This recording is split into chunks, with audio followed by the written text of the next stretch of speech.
আসসালামু আলাইকুম বন্ধুরা। আশা করি সকলেই ভালো আছেন। আজকে সকাল, সকাল আমি আমার বাসার পিছন পাশে আমার একটা ছোট পুকুর আছে। আসলে পুকুরে আমি দেশীয় জাতের কিছু মাছ উৎপাদন করি। আসলে পুকুরটা কয়েকদিন আগে পুরো সেচ দিয়ে পানি শুকানোর পরে আজকে আমি কয়েকদিন পরে পুকুরের পাড়ে আসছি। আমার কিছু আম গাছ আছে, সেখানে মুকুল আসছে। সেগুলোতে খুঁটি এবং পানির ব্যবস্থা করে দিতে আসছি। আপনারা আমার সাথেই থাকেন, ভিডিওটি দেখতে থাকেন। আর যদি আমার ভিডিও ভালো লাগে অবশ্যই লাইক, কমেন্ট করবেন। এবং আপনাদের একটি কমেন্ট আমাকে আরেকটা ভিডিও তৈরি করার জন্য অনুপ্রেরণা জাগায়। ধন্যবাদ সবাইকে, ভিডিওটি দেখতে থাকুন। আমি যখন দুপুরবেলা আসছি, আসার পর দেখি আমার আম গাছের আসলে এই পাশ দিয়ে খুঁটিগুলো ছিল, নতুন করে মাটি কাটার কারণে সেই খুঁটিগুলো নষ্ট হয়ে গেছে। তাই আমি সেই খুঁটিগুলি আজকে দিব, কারণ আম গাছে নতুন করে মুকুল আসছে। আমি তাই বাসা থেকে এবং আমার বাঁশঝাড় থেকে, নিজের বাঁশঝাড় থেকে একটা বাঁশ কাটছি এবং খুন্তি দিয়ে, আমাদের নওগাঁর আঞ্চলিক ভাষায় এটাকে খুন্তি বা শাপল বলে। আসলে ওটা দিয়ে আমি খুঁড়ছি। খোঁড়ার কারণ যে বাঁশটি সুন্দর করে এখানে পুঁতে দিব এবং গর্তর ভিতর দিয়ে বাঁশটি শক্ত করে গাছগুলো যদি বেঁধে দেই, আসলে কয়েকদিন পরে এই মুকুল থেকে আম ধরবে। আমের ভরে যেন গাছ না ভাঙে, এই জন্য আমি খুঁটিটি শক্ত করে বেঁধে নিচ্ছি। কারণ খুঁটি যত শক্ত হবে গাছ তত শক্তভাবে থাকবে।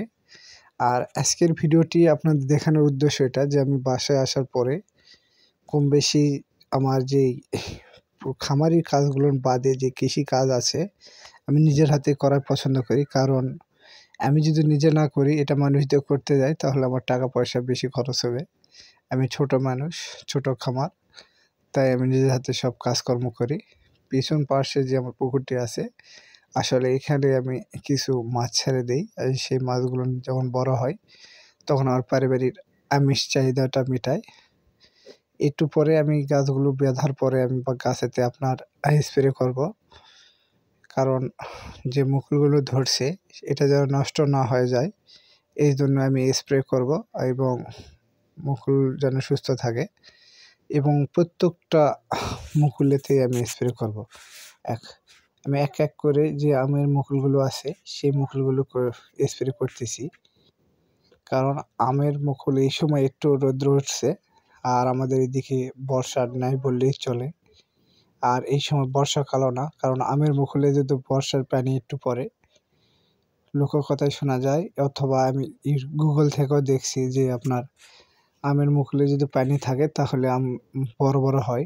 আর এটা আমার হিমসাগর আম গাছ, কারণ এটা অনেক কষ্ট করে আমি সংগ্রহ করছি।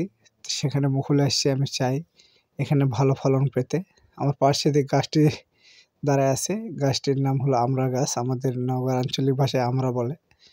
সে আমড়া গাছে এই সময় একটাও পাতা নেই, কারণ এই সময় সিজনের এই সময় সেখানে গাছের কোনো পাতা থাকে না।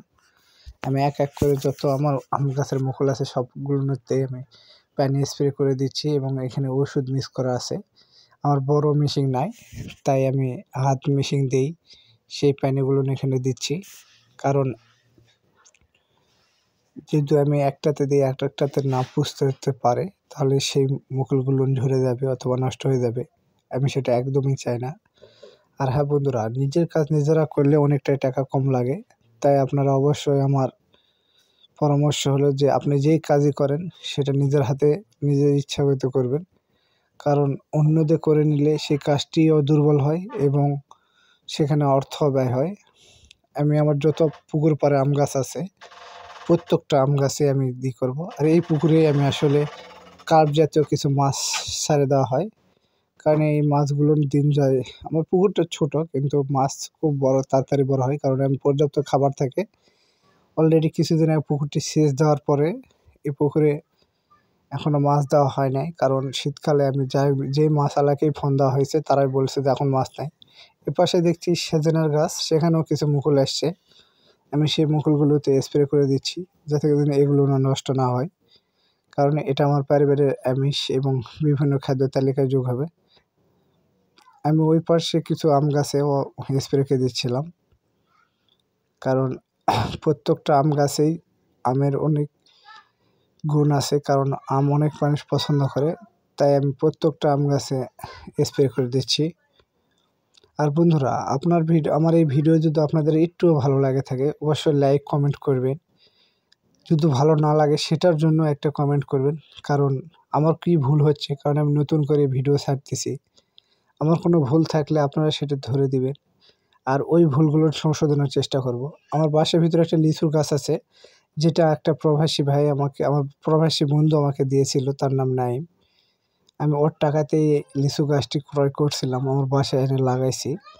এখান থেকে লিচু ধরলে অবশ্যই আমি যারা গরিব দুঃখী আছে তাদেরকে দিব। এর পাশে একটা গাছ আছে যেটা আঙুর ফল। আমি সেই গাছটি অনেক যত্ন করে বড় করছি আসলে, কিন্তু পাতাগুলো মরে গেছে, কী কারণে মরে গেছে জানি না। গাছটি অনেক বড় হয়েছে, এখানে কোনো ফলস্বরূপ কিছু নাই এবং পাতাগুলো দিন যাচ্ছে মরে যাচ্ছে, তাই আজকে আমি সুন্দর করে সেটা গুছিয়ে নিচ্ছি।